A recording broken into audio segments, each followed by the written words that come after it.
ایک اور آیت سورۃ آل عمران کی ہے، یہ سارے دین کی روح ہے اور یہ دین کا مرکزی نقطہ ہے، مرکزی نقطہ۔ جیسے گاڑی ہوتی ہے نا، اس کا بیلنس کیا جاتا ہے تو پھر وہ صحیح چلتی ہے۔ اس کا ایک نقطہ ہوتا ہے، اس پر آ کر چاروں ٹائروں کو ایک جیسے زاویے پر جمع کرنا ہوتا ہے، پھر وہ صحیح چلتی۔ اگر وہ بیلنس آؤٹ ہو جائے تو سوزوکی ہو یا لینڈ کروزر ہو، وہ سیدھی نہیں چلے گی، کبھی یوں ہو جائے گی، کبھی یوں ہو جائے گی، کبھی یوں، وہ خود بھی تھکے گی اور مسافر کو بھی تھکائے گی۔ تو ہر چیز کا سینٹر پوائنٹ جب صحیح ہوتا ہے تو وہ چیز صحیح چلتی ہے۔ اسلام کا جو مرکزی نقطہ اور پوائنٹ ہے وہ نرمی ہے، شدت نہیں، وہ نرمی ہے۔ وہ عبادات اور باقی ساری چیزیں اپنی اپنی جگہ پر، لیکن ان سب کو جوڑنے والی جو چیز ہے وہ نرمی ہے۔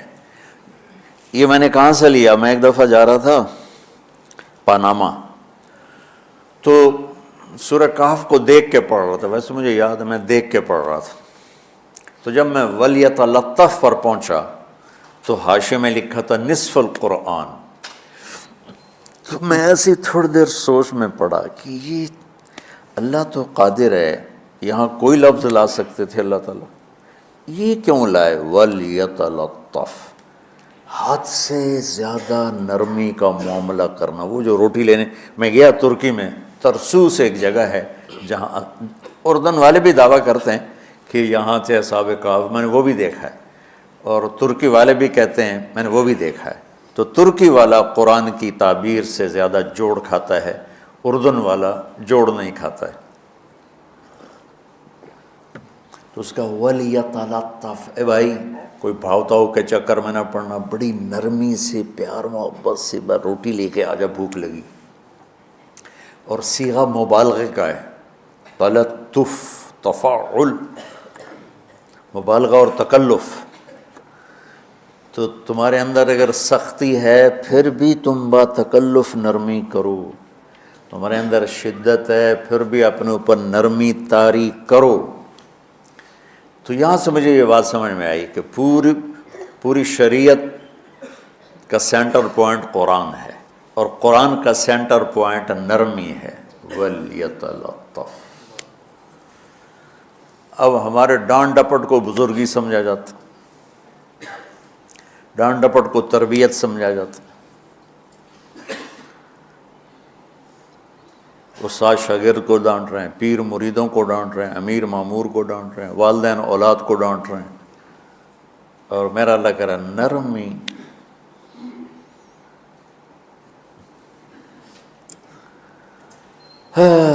اب آیت سنو، یہ بات سمجھ میں آئے گی؟ اب آیت سنو، اللہ تعالیٰ فرما رہا ہے اپنے محبوب سے، فَبِمَا رَحْمَةٍ مِّنَ اللَّهِ لِنْتَ لَهُمْ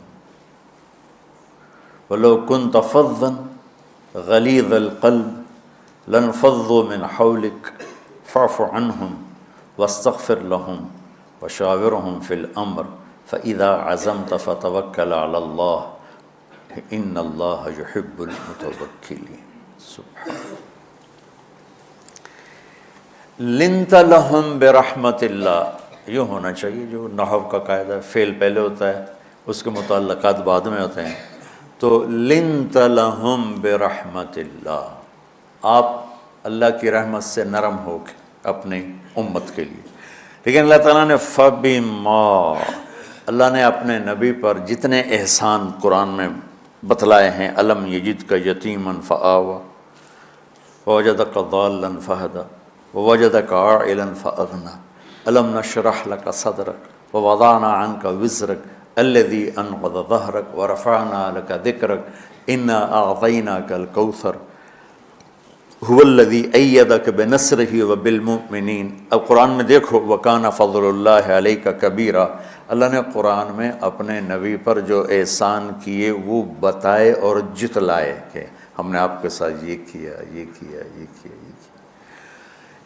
یہ احسان جیسے اللہ نے بتایا ہے نا اپنے نبی کو، یہ احسان نرمی والا، جس طریقے سے بتایا اس طریقے سے کسی احسان کو ذکر نہیں کیا۔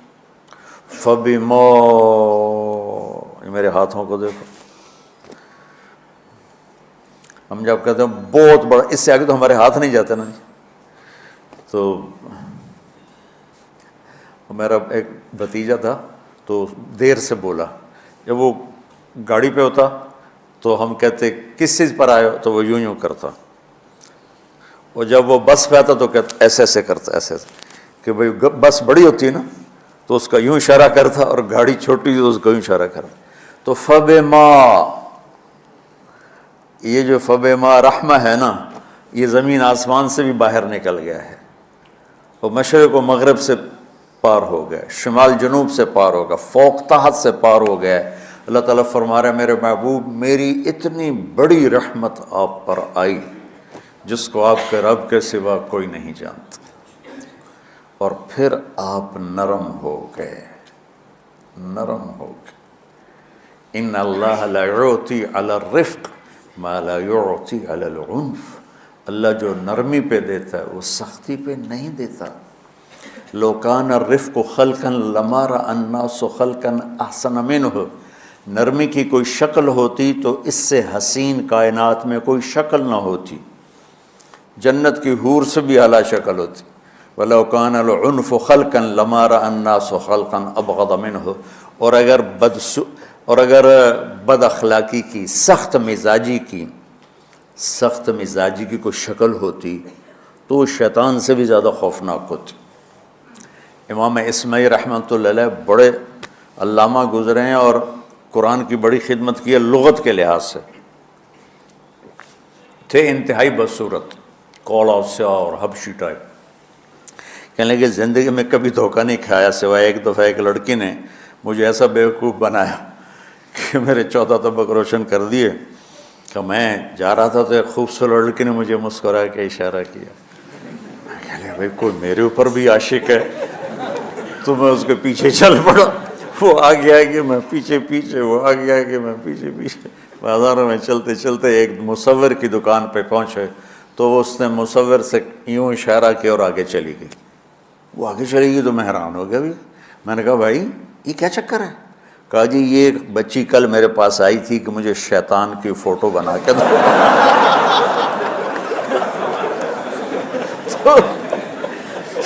تو میں نے اس سے کہا بیٹی میں نے تو شیطان دیکھا نہیں، تو مجھے دکھا تو میں اس کا فوٹو بناؤں، تو آج تمہیں لے کر کہہ رہی تھی یہ ہوتا ہے، ایسا ہوتا ہے۔ تو اگر سختی کی کوئی شکل ہوتی نا تو شیطان سے بھی بدصورت ہوتی۔ تو ہماری زندگیوں میں جو آئی ہیں نا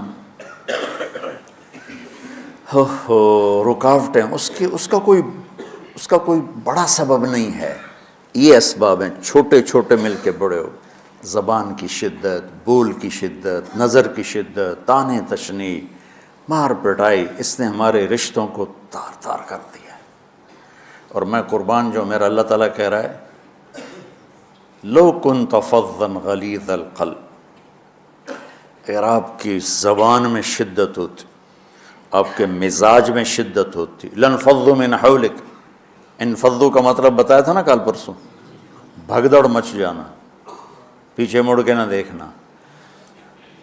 معلم محمد مصطفیٰ جیسے ہوں صلی اللہ علیہ وسلم، اور طلبہ اصحاب رسول جیسے ہوں،